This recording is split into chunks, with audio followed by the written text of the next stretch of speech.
Representantes americanos se encontraram com a delegação do Irã em Genebra para negociar um acordo nuclear em meio a tensões crescentes no Oriente Médio. Agora, Washington espera as propostas detalhadas de Teherã nas próximas 2 semanas para decidir o andamento das conversas. A correspondente da CNN Brasil, Priscila Yazbek, tem mais informações.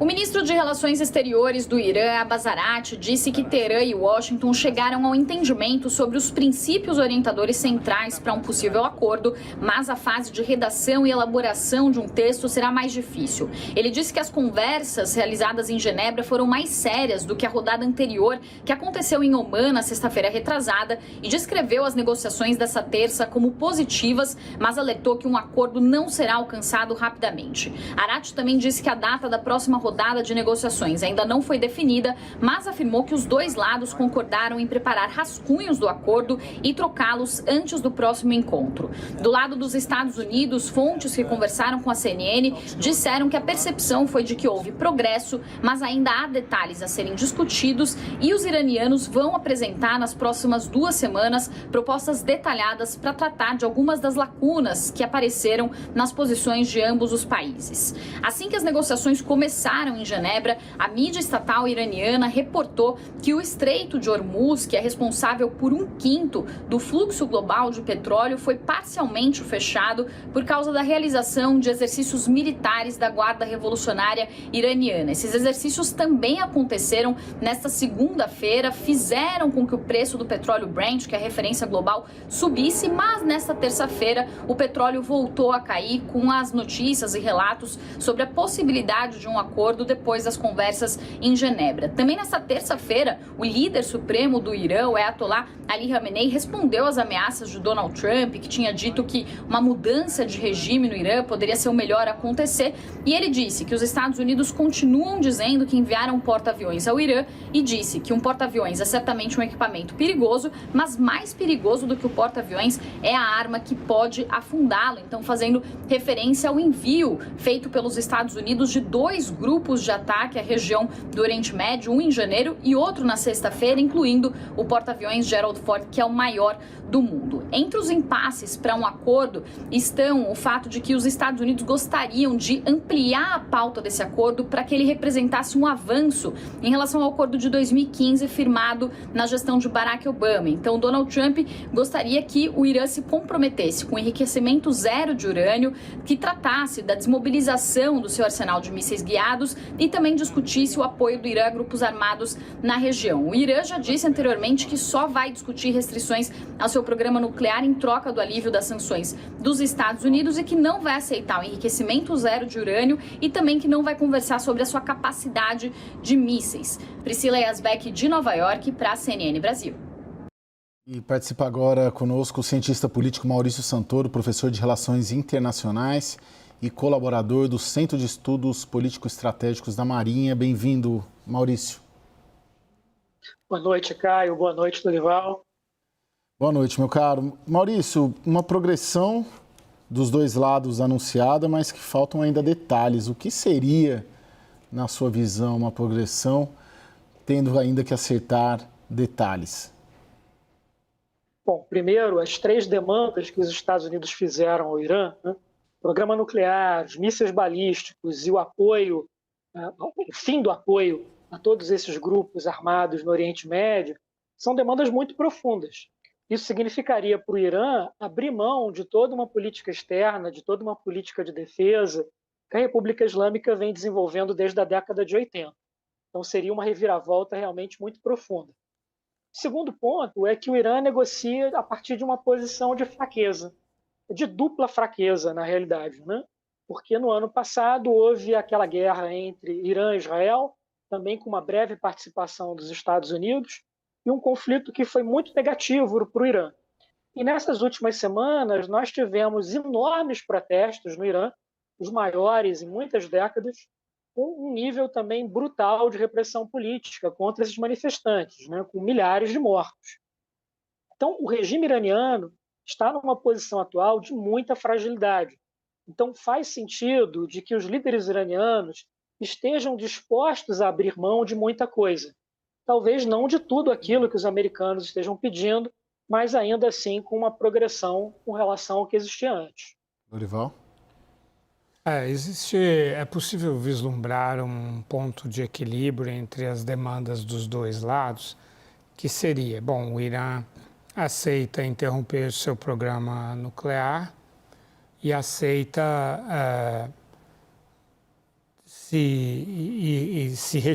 reduzindo a intensidade do seu programa de mísseis balísticos convencionais, não desenvolvendo novos mísseis e reduzindo paulatinamente o seu arsenal e abrir mão do patrocínio das milícias e grupos terroristas no Oriente Médio.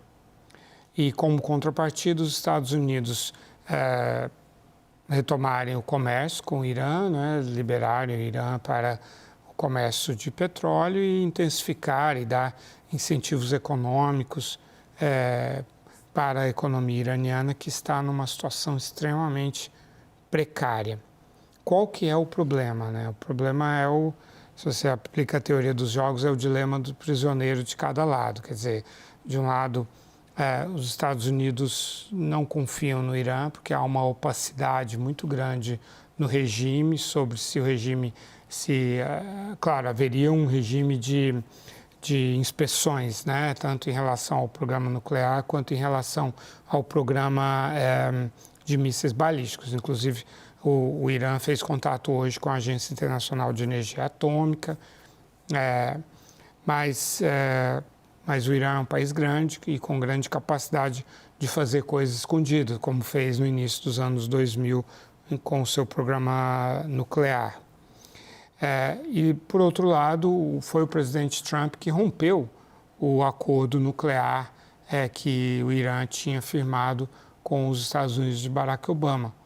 Então, isso gera uma desconfiança natural também da parte do Irã. Então, esse dilema do prisioneiro, de não confiar no outro lado, né, e a dificuldade de comunicação que eu acho que é o grande ruído num acordo que, sim, seria viável de ambos os lados, apesar das pressões de Israel para que Trump não faça nenhuma concessão. Maurício, o Lorival coloca, acho que na prática, né, Lore, é manter os termos atuais, né, de enriquecimento de urânio, só que num tom abaixo, né, tirar o pé. Não, e nos mísseis também. Não, em relação ao urânio, seria interromper completamente o enriquecimento de urânio. E o mísseis reduz. E aí o míssil, que é a capacidade de deterrência do Irã, né, de proteção do Irã contra os seus inimigos e tal, e reduzindo gradualmente. Esse formato, Maurício, pelas características que você coloca, que seria contrapor aí 50 anos quase de política iraniana do regime, é aceitável? Sustenta? Ele se sustenta depois, se feito um acordo nesses termos? O Lorival colocou muito bem vários dos dilemas e dos problemas, né, nessa negociação bilateral. E eu acrescentaria também o cenário regional, né, o entorno estratégico do Irã, que é extremamente complexo e instável, né? Então, nós temos ali uma relação muito difícil do Irã com a Arábia Saudita, com os Emirados no Golfo Pérsico, né, com o Catar, com os Emirados Árabes Unidos, com Israel, né? E junto com isso, tem a negociação ocorrendo em Genebra e tem o aumento da pressão militar dos Estados Unidos no Golfo. Né? Em breve a gente vai ter ali 2 porta-aviões americanos, pelo menos 15 destroyers, submarinos, em torno de 1/3 da Marinha de Guerra dos Estados Unidos vai estar posicionada no Golfo em alguns dias. Então, isso é um instrumento de coerção, de pressão militar muito poderoso, né? E num país como o Irã, que também é muito importante para a China, para a Rússia, também estão ali, né, envolvidas com tudo isso. Então, é um cenário no qual a possibilidade dos Estados Unidos usarem a força militar existe, sem sombra de dúvida, mas é bem mais difícil fazer isso do que, por exemplo, na Venezuela, por essa oposição, por essa preocupação dos países vizinhos ao Irã, mesmo aqueles que têm um histórico de desavenças com a República Islâmica, como é o caso da Arábia Saudita. Agora, a grande pergunta é até que ponto os ayatolás estão dispostos, digamos assim, a ceder os anéis para permanecer com os dedos, né? Porque, novamente, o regime iraniano negocia hoje a partir de uma posição de extrema fragilidade. Assim, o pior momento para o regime iraniano em muito tempo, né? Então, isso também é um elemento importante.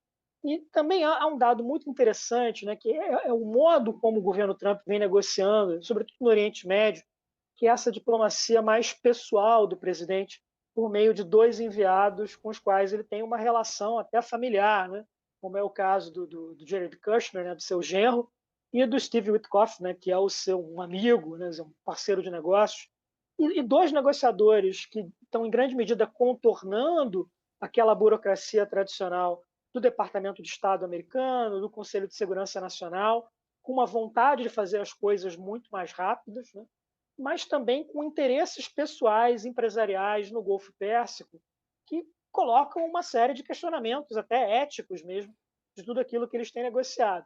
Mas é uma aposta do Trump que esses 2 enviados pessoais serão mais ágeis, serão mais capazes de chegar a um acordo do que os diplomatas profissionais.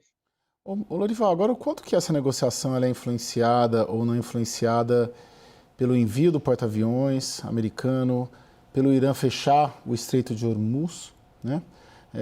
Como que você, em Genebra, você toca uma negociação diplomática, sendo que os sinais fora, dentro daquela sala e daquela cidade, lá no Oriente Médio, são todas sinalizando e apontando para um conflito bélico armado?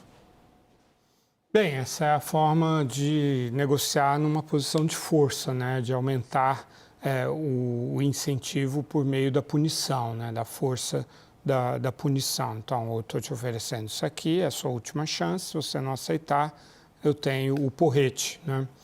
Agora, o Irã, ele sabe que o presidente Trump não tem condições políticas de lançar uma guerra em grande escala contra o Irã. Não tem condições de fazer uma mudança de regime, porque isso implicaria enviar tropas no terreno, e isso é algo que não é tolerado pela opinião pública americana. O Irã, para usar um jargão militar, é um porco-espinho muito maior do que a Venezuela. A Venezuela é um porco-espinho, mas o Irã é um porco-espinho muito maior, no sentido de que doeria muito mais, né? Teria um custo muito maior para os Estados Unidos tentar mudar o regime pela força militar do Irã do que na própria Venezuela. E o Trump abdicou disso. O Trump fez uma negociação com a Venezuela, né, retirou de forma absolutamente espetacular o Nicolás Maduro e a Cília Flores da Venezuela no dia 3 de janeiro, mas não mudou o regime. Manteve o regime, negociou com o regime. Então, o caminho claramente é esse, tanto em Cuba quanto no Irã. O Irã sabe disso e sabe que pode cobrar um custo muito alto de uma eventual intervenção militar americana. E tem mais uma coisa, em termos de você desmontar, apiar do poder a atual teocracia, quem está na fila ali é o corpo da Guarda Revolucionária Iraniana, que é mais radical, mas o Massoud Pezeshkian, por exemplo, o presidente iraniano, é um moderado. Foi eleito com o mandato de negociar um acordo com os Estados Unidos de Joe Biden.